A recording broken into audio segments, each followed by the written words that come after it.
वक्फे के बाद प्रोग्राम में दोबारा से खुशामदीद। आप देख रहे हैं इफ्तार लाउंज और हमारे साथ बैठी हुई हैं फायजा शुएब जो न्यूट्रिशनिस्ट हैं। ब्रेक से पहले फरहाना जी का फोन आया था और बिल्कुल मेरे दिल की बात वो कर रही थी कि जब इफ्तार का वक्त आता है तो इतने लवाजमात होते हैं, इतनी ऑप्शंस होती हैं, इतने डिशेस लोग रख लेते हैं सामने कि हाथ नहीं रोका जाता।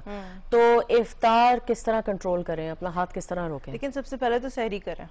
सहरी नहीं करते और फिर एंड अप होता है इफ्तार पे, तो इफ्तार पे नहीं कंट्रोल होगा। मैं ये नहीं कह रही कि सहरी करने के बाद कंट्रोल हो जाएगा, लेकिन वो लेवल नहीं होगा। तो सहरी को जरूर करें, आप जरूर लें।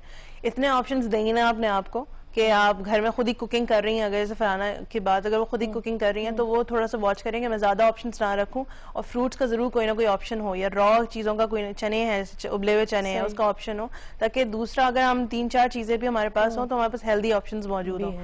ये दूसरी चीज। तीसरी चीज जहन में रखें कि इफ्तारी के बाद डिनर भी करना है, क्योंकि अगर लोग, बहुत से लोग ये करते हैं कि इफ्तारी कर लेते हैं और फिर डिनर नहीं करते और फिर सहरी अगले दिन की होती है। तो अगर इफ्तारी जहन में ये होगा कि मैंने डिनर भी करना है तो वो भी थोड़ा सा आपको कंट्रोल करना है। वैसे लोग नहीं करते, लोग इफ्तारी पे ही पागल हो जाते हैं और डिनर नहीं खाया जाता। एक और कॉल है आपके लिए फायजा, फराह जी का फोन है। अस्सलाम वालेकुम फराह। हेलो, अस्सलाम वालेकुम सोनिया। वालेकुम सलाम, कैसी हैं आप? ठीक ठाक, आप सुनाओ? अल्लाह का शुक्र, आपकी दुआ है। और रमजान करीम मुबारक to you and everybody at your team and to you as well. Thank you so much. बहुत बहुत अच्छा शो करते हो। एज पर आपका फर्स्ट क्लास देखती हूँ, आपको एफबी से भी मेरी चार्ट चलती रहती है। क्या कहते हैं, यू आर सो गुड माशाल्लाह से, keep up doing the good work. और मैंने न्यूट्रिशनिस्ट से ये पूछना है कि आप इफ्तारी का तो बता रहे हो, लेकिन व्हाट अबाउट सहरी? बिकॉज मेरे अभी मतलब लाइक नेक्स्ट वीक से एग्जाम शुरू है, तो इट्स लाइक इतना इंसान थक जाता है कि पूरा दिन वो अजीब सा फटीक गुजरता है और आपको पता है पूरे दिन में ही पढ़ना होता है, क्योंकि नमाज के बाद इशा की तो यू आर लाइक मतलब थोड़ा टाइम, सॉरी आफ्टर मगरिब मगरिब के बाद। मैं ये कहने वाली थी फरा कि आप इशा तक सर्वाइव कर लेती हैं, बहुत बड़ी बात है। नहीं तो मगरिब के बाद ही कुछ बेहोश होने लगती है। अच्छा नहीं, हम लोग डायरेक्ट खाना खाते हैं। मैं आपकी एक प्लेटफॉर्म से एक भी और भी बात कहना चाहूंगी कि जैसे आप लोग कह रहे हो ना कि थोड़ा सा मोटापा होता है, कम खाना चाहिए। अगर हम ये देखें ना, रमजान रोजा हमें ये सी चीज की वो बताता है कि हम पूरा दिन खाने के बगैर रह सकते हैं अगर मतलब बैलेंस खाएं तो। और इसी को मैं रिलेट करूंगी, ये जो मतलब सलाब ज़दगान है, अगर हम थोड़ी इफ्तारी कम करें, अपने पेट को मॉडरेट खाएं और ज्यादा फालतू ना खर्चा करके अगर उन लोगों के लिए भेजें, उनकी मदद करें जो बेचारे सिर्फ खजूर से रोजा खोलते हैं। बिल्कुल सही कह रहे हैं। तो मतलब अल्लाह ताला हमें भी जज़ाए खैर और देगा रमजान में, और हमारे